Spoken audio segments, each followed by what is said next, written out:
Sveiki, šiame video parodysiu, kaip reiktų nusipirkti jums patikusios kelionės bilietus 4travel.lt svetainėje. Kaip jūs tikriausiai pastebėjote, mūsų svetainė publikuojamų kelionių kaina gana dažnai yra mažesnė nei ta pati kelionė kainuoja kelionių agentūroje. Na, o taip yra todėl, kad šioje svetainėje esančias keliones jūs turite įsigyti patys. Tai reiškia, kelionės bilietų rezervacijomis jūs turite rūpinti savarankiškai. Na, o tai padaryti yra visiškai nesudėtinga. Tiesiog yra kelių žingsnių seka, kurią įvykdė. 15 minučių bėgyje jūs jums patikusios kelionės bilietus jau turėsite savo kišenėje. Taigi, nuo ko reiktų pradėti? Šiame pavyzdėje mes įsirinkome 6 dienų kelionę į Fuerteventurą ir būtent šios kelionės bilietus pabandysime įsigyti. Taigi, sekantis žingsnis būtų paeiti šiek tiek žemiau, kur jūs rasite kainų lentelę, na ir čia išsirinkti jums tinkamus kelionės kriterijus. Kaip matote, kelionės kaina priklauso nuo žmonių skaičiaus bei nuo bagažo, kurį ketinate su savim pasiimti į kelionę. Prieš pradėdami kelionės bilietų rezervaciją, jūs turėtumėt dar kartą įsitikinti, ar šios kainos vis dar galioja. Kodėl tai svarbu?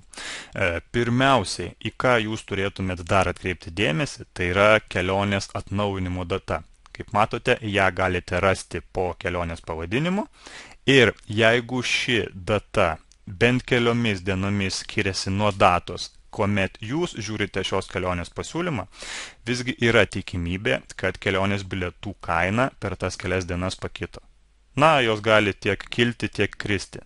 Tačiau prieš pradedant savo kelionės bilietų rezervaciją, visgi rekomenduočiau pasitikrinti, ar jūsų kelionės bilietų kainos vis dar yra tokios pačios, kurios pateiktos štai šiuose kelionės bilietų užsakymų lentelėse. Taip pat atminkite, kad kelionės kainas, kurios yra nurodytos štai šioje lentelėje, sudaro jūsų viešbučio bei lėktuvų bilietų kainų suma. Taigi, kaip reiktų tikrinti jūsų kelionės bilietų kainas? Viskas, ką jums reikia padaryti, tai patikrinti šiuose lentelėse pateiktų skrydžių bei viešbučių kambarių kainas. Na, o tai darome labai paprastai, spausdami štai šios mygtukus. Na, pabandykime patikrinti Vilnius-Briuselis skrydžio vykdomo balandžio 1 dieną kainą. Taigi, spaudžiame štai šį mygtuką. Atsidariusime puslapį mes turėtume suvesti mano ką tik paminėto skrydžio duomenis. Kaip atsimenate, tai buvo skrydis iš Vilniaus į Briuselį vykdomas balandžio 1 dieną.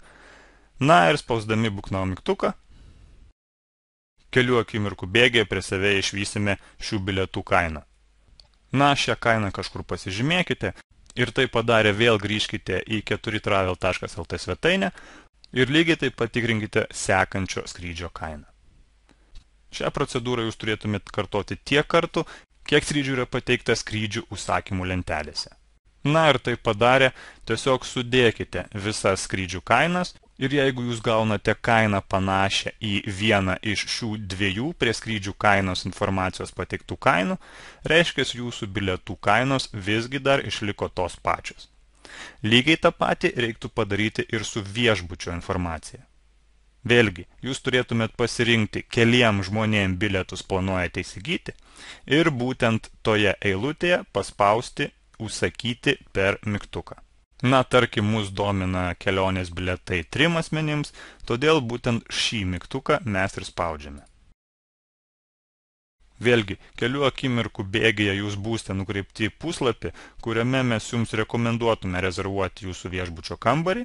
Na ir čia pamatysite, kiek esamų metu jūsų viešbučio kambarys jums kainuotų. Žinoma, šią sumą jūs turėtumėt konvertuoti į litus, remdamiesi banko, kuriam priklauso jūsų mokėjimo kortelė esamos dienos valiutų konvertavimo kursų ir gautą sumą turėtumėt padalinti iš keliaujančių žmonių skaičiaus.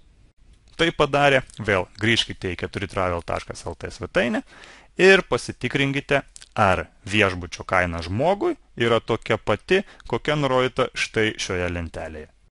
Na ir jeigu jūsų tiek skrydžio, tiek viešbučio kainos nepakito, reiškia ir bendra jūs dominančio kelionės varianto kaina išliko ta pati ir viskas, ką jums reikia padaryti, tai šiuos bilietus įsigyti. Na, o tai padaryti vėlgi yra labai nesudėtinga. Viskas, ką jums reikia padaryti, tai kiekvieną iš šiuose lentelėse pateiktų skrydžių įsigyti, spaudžiant vėlgi mygtuką, kuris nurodytas užsakyti per grafoje.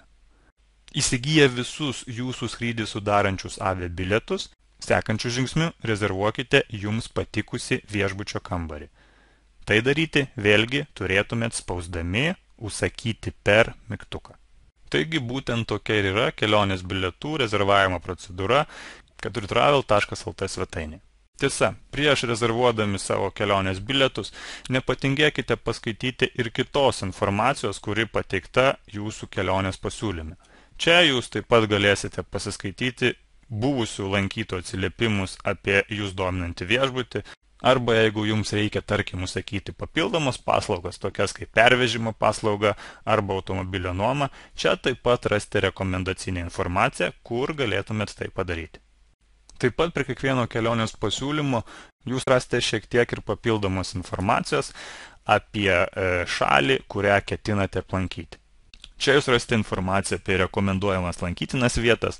Taip pat rasite vidutinės oro temperatūras tam tikrais mėnesiais, bei galėsite pasižiūrėti trumpus kelionių gidus apie šalį ar kurortą, kurį ketinate aplankyti. Taigi tai būtų kaip ir visa informacija, kurią ketinau su jumis pasidalinti šiame video. Taigi tiek.